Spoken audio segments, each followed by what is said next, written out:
I was trapped in an abusive marriage. It all began when I met a guy online. It started with flirtatious messages each and every day. The connection became stronger.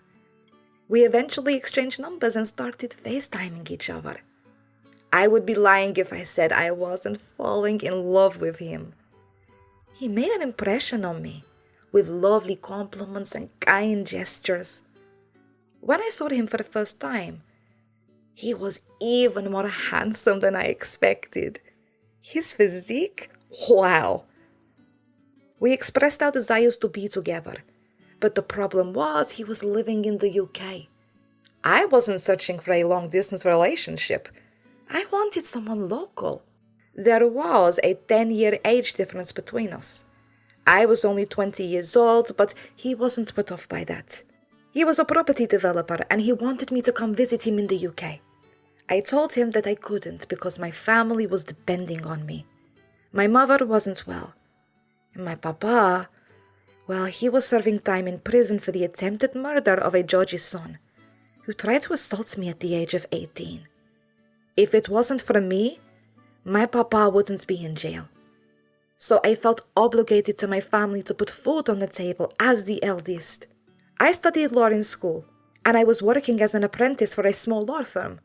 It didn't pay a lot, but it was enough to put food on the table. I wasn't surprised when he decided to come visit me in Lithuania. I introduced him to my family. My mother loved him. I got pregnant with his child, and we decided to get married and move to the UK. I was surprised to see how massive his house was. With an indoor swimming pool, he promised to support my family back in Lithuania and help me pursue my dreams of becoming a lawyer. It sounded good to me at the time, but now I feel trapped by it. From my experience, in life, there's always a price for everything. One evening, we had an argument over something silly. I called him an a-hole. I was 8 months pregnant at the time and he punched me in my stomach. My water broke and he was panicking. He apologized and begged me to lie to the ambulance staff, telling them that I had fell in the shower. The pain was unbearable. I felt like I was going to die. They had to take my child prematurely through C-section. In the midst of my agony, he came to my bedside and reminded me that if I said anything, he wouldn't be able to support my family back home. I had lost so much blood, and the doctor said I was very lucky to be alive, yet his only concern was me keeping my mouth shut. That was just the beginning. I took our daughter to a park after school, and while I watched her playing in the play area, I was having an innocent conversation with a male parent from Lithuania. We were speaking in Lithuanian, as he didn't speak English very well, and I know how that feels sometimes. When my husband came to meet us, he saw us talking. He did not look too pleased. When we got home, he accused me of flirting with the guy. He grabbed me by my hair and he dragged me up the stairs. I can remember my daughter holding on to him, screaming, "Stop, Daddy! Stop, Daddy!" But that didn't matter to him. It didn't end there. He held me by my neck in a choking position, with my head over the banister, and he made me apologize, promising to not disrespect him in public ever again. He became a monster overnight, and I lost all feelings towards him. I had no desire to make love anymore. When we did, I closed my eyes and I pictured home. I felt so trapped. If I left, my family wouldn't get the support he had been giving. I had no family around to talk to, and the friends I had were his friends, whom I had met through him. I didn't know what to do. I was invited to an interview with a law firm to work as an apprentice, and he told me that I was forbidden to attend. He said I didn't need to work and sold me the dream, but it turned out to be a nightmare.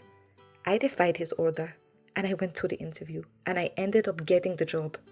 I didn't know how to tell him, so I waited until he was on a lad's holiday weekend with his friends. When I told him, he wasn't happy at all. He said that when he got back that he would deal with me, and hung up the phone before I could say another word. I tried to call him back, but he didn't pick up.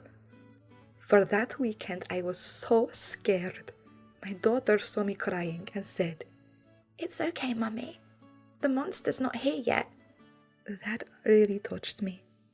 She had heard our conversations, witnessed him abusing me on so many occasions, and knew that I referred to him as a monster. Then and there I knew I had to do something. Before then I had accepted the situation, not seeing a way out. But there is always a way out. I refused to make my daughter grow up thinking it's okay to be treated in that way. So I decided to go back to Lithuania before he returned. I called the law firm that had offered me the apprenticeship, and to my surprise, when I informed them that I was going back to Lithuania, they told me they had a sister company in the capital of my country, and they offered me the position there instead. Over the 7 years of horror, I managed to save up some money. I moved to the capital with my family, rented out our house, and it was like a burden lifted off of my shoulders. I hope my story inspires someone or reminds someone that there is always a way out.